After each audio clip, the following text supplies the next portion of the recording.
All right, Eric, your new book, Under Siege, coming into #1, beating the hell out of Kamala Harris. Pretty good. Puts a great smile on my face, Carl. Yeah. For the crap that they've put us through, and you're exactly right. You're exactly right. This last week has pissed off the entire country, no different than Butler, Pennsylvania pissed off the entire country, no different than when they tried to assassinate my father on a golf course. It pissed off the entire country, no difference than the Russia hoax.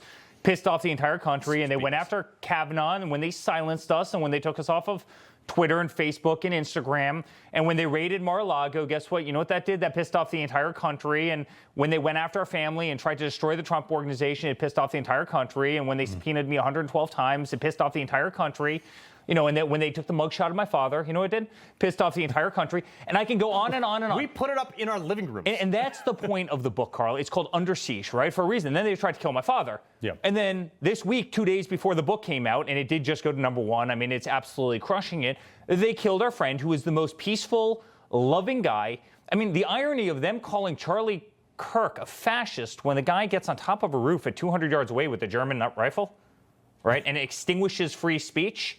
Right? When everybody's having a good time and he has active debate going back and forth with the other side. And based on the fact that he's a really smart guy, he's winning those debates, but he's using words. Yet, you know, the person calling us fascists and the whole party fascist is sitting on a rooftop 200 yards away with a German sniper rifle. Yeah. You know, I call BS. They pissed off the entire country. And honestly, it's a law of unintended consequences. It's not just the youth movement that's affected by this. Yeah. Everybody was affected by Charlie's death. And honestly, it set them back even further. Yeah, I live in Greenwich, obviously. We have, you know, the boat shoe wearing no socks Republicans that hate your father, that, you know, may have even voted for Joe Biden or Kamala Harris. And even them are calling me up being like, dude, I need the bumper sticker at this point. These are people who hated him for 3 elections, and now they're like, let's go. Yeah, well, can I give you a couple stats? First of all, 11 counties in California that have never gone Republican went Republican. Every state in the nation tacked to the right, right? We won the popular vote. We won every single swing state. Miami-Dade, which hasn't been won in 37 years, right? My father won it by 11 points. The point is, Carl, the people in this country are pissed off. Yeah. You know, and the reason that they're sitting on top of roofs with rifles, right, over and over again, to my father, you know, twice, obviously to Charlie last week, is they've lost. I mean, they've lost, and they know they've lost the narrative, right? And so how do they silence you? They silence you by taking shots. And honestly, that's why we can't back down. That's why your voice and your monologue is so important. That's why my voice on stage all the time is so important, right? We're not going to hide in the basement. We're not going to be a Joe Biden.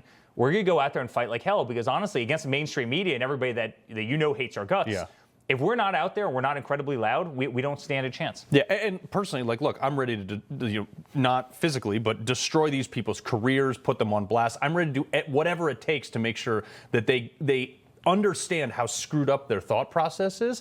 But how do we get back to a place where, you know, there is civil debate? Like, are we past that? Are we ever coming back to it? Oh, listen, I'd love it. I would love it, but I don't know how you get back to civil debate when they try and put bullets in people when they disagree with you, right? I mean, first they try and silence you, then they ignore you, then they laugh at you, you know, and then for some reason they resort to violence, and that's exactly what they've done. That's been their game plan. They tried to take out my father because he's led the greatest movement in the history of United States politics, maybe in the history of politics around the world, right? Yeah. You know, they tried to take out Charlie Kirk because he mobilized from 5 years ago an entire segment of our population that was totally indoctrinated, that was being taught revisionist history. Yeah. And guess what? He changed their mindset. And guess what? They want to put a bullet in him because of that. All that did was piss off not only this country, but the entire world. And by the way, not just the youth vote. It pissed off everybody. It pissed off adults. It pissed off old people. You had 1.4 million people marching in London.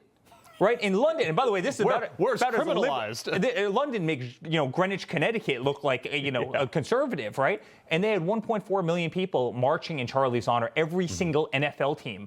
You know, 5 years ago, they were all kneeling at the NFL games for the national anthem. Now they're all, you know, giving a big tribute to Charlie Kirk. Doesn't that show the difference that a couple years makes? And church had record attendance on this Sunday. Information. Truth. Is freedom. Is Newsmax. It's real news for real people.